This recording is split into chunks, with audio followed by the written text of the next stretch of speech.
Vamos a hablar de la movilidad, que recientemente discutíamos también. Ayer parecía un día prepandémico.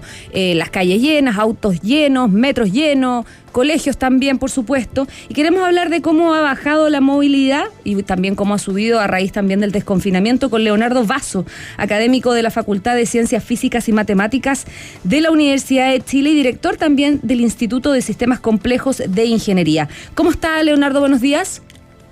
Hola Cristina, muy buenos días. Buenos días. ¿Era previsible que se diera esta situación una vez ya la región metropolitana comenzando con el desconfinamiento?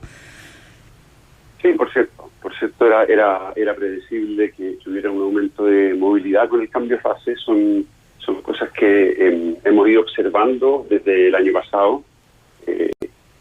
Esto va para contarles a quienes nos escuchan que el ISI, el Instituto de Sistemas Complejos de Ingeniería, tiene una alianza con Entel que nos permite analizar hacia atrás los movimientos de la gente en general, agregado y anonimizado mediante la infraestructura de telecomunicaciones.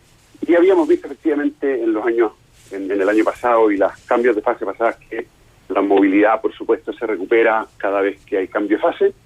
Aunque en esta ocasión hay que decir que nuestras cuarentenas estaban bastante escuálidas.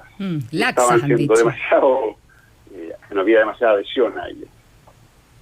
Sí, laxas, y que la gente ya no estaba acatando la norma de tener que confinarse y abundaban los permisos para poder salir. Pero estaba leyendo hoy día también en la prensa que, por ejemplo, ayer el flujo vial en Santiago se acerca a niveles prepandemia, quedó a solo 1,7% del de marzo de 2020. Mucho flujo automotriz. ¿En qué incide eso, por ejemplo, en el control también de la pandemia? Claro, ocurren dos cosas. Lo primero es que si uno mira flujo de personas, es decir, cuánto se está moviendo la gente, todavía tenemos una baja del orden del 10% con respecto a niveles prepandémicos.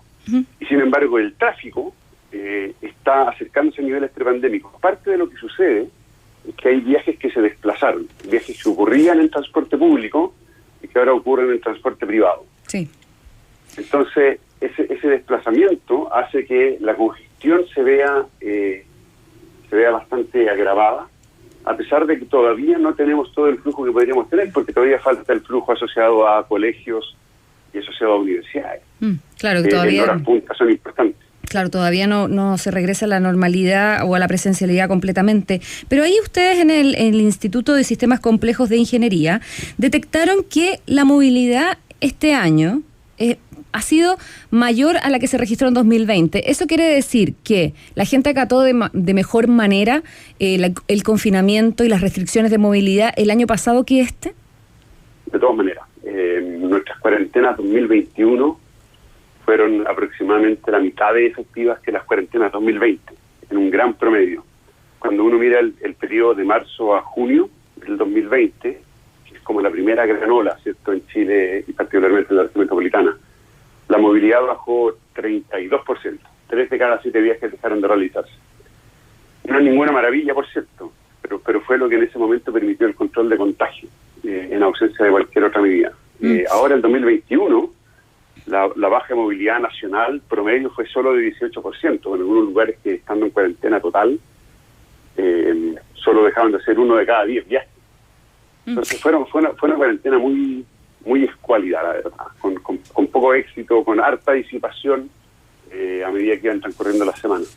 Leonardo, y con las cifras sobre la mesa, ¿qué tan efectivo sería un nuevo confinamiento, considerando además que los expertos prevén que de no controlar, por ejemplo, el ingreso de personas de manera efectiva en el aeropuerto particularmente, con la variante Delta, podría haber un rebrote nuevamente en septiembre? Ocurren dos cosas. Uno es que, como conversábamos recién, Cristina, nuestra cuarentena 2021 fue bastante peor. Lo otro es que el 2021 nos tocó una pandemia bien diferente a la del 2020, en el sentido de que ya a finales de junio, 7 de cada 10 contagios eran con la variante Gamma, conocida también como la variante brasileña, aunque ahora le cambiamos el nombre y la llamamos Gamma. Y la variante Gamma es 3 veces más contagiosa que la cepa original de Wuhan. Entonces, teníamos una pandemia mucho más contagiosa el 2021 que el 2020, con una cuarentena que era mucho menos eficiente que la del 2020. Entonces uno se pregunta, ¿y entonces cómo los contagios bajaron tan drásticamente? Y la respuesta es vacunación. Afortunadamente en Chile se vacunó masivamente y rápidamente. Eso permitió ir controlando los contagios a pesar de tener una cepa mucho más contagiosa y a pesar de una cuarentena poco eficiente. Sí, Ahora, para contestar su pregunta, ¿qué posibilidades tenemos de hacer nuevas cuarentenas? Pocas. La verdad es que pocas, porque la fatiga pandémica, la fatiga de las cuarentenas, no parece irse. Cada vez que se hace una cuarentena nueva es peor y cada vez se disipa más rápido. Y la evidencia internacional toda apunta en esa dirección. Y por lo tanto, ¿cuál es nuestra solución? El cuidado personal. Usted lo decía recién en la radio, la escuchaba. Mascarilla, lavado de manos, eso es lo primero. Y vacunar muy rápidamente, completar los esquemas de vacunación para toda la población que se pueda. Sí, eso es clave entonces para controlar la pandemia. Vamos a dejar la entrevista hasta acá. Leonardo Basso, académico de la Facultad de Ciencias Físicas y Matemáticas de la Universidad de Chile y director del Instituto Sistemas Complejos de Ingeniería. Agradecerle y pendiente también, por supuesto, de los resultados que ustedes constantemente están emitiendo con respecto a la movilidad y los efectos, por supuesto, que esto genera en el control de la pandemia. Muchísimas gracias y que tenga buenos días. Gracias por invitarme. Muchas gracias, Leonardo, que esté bien.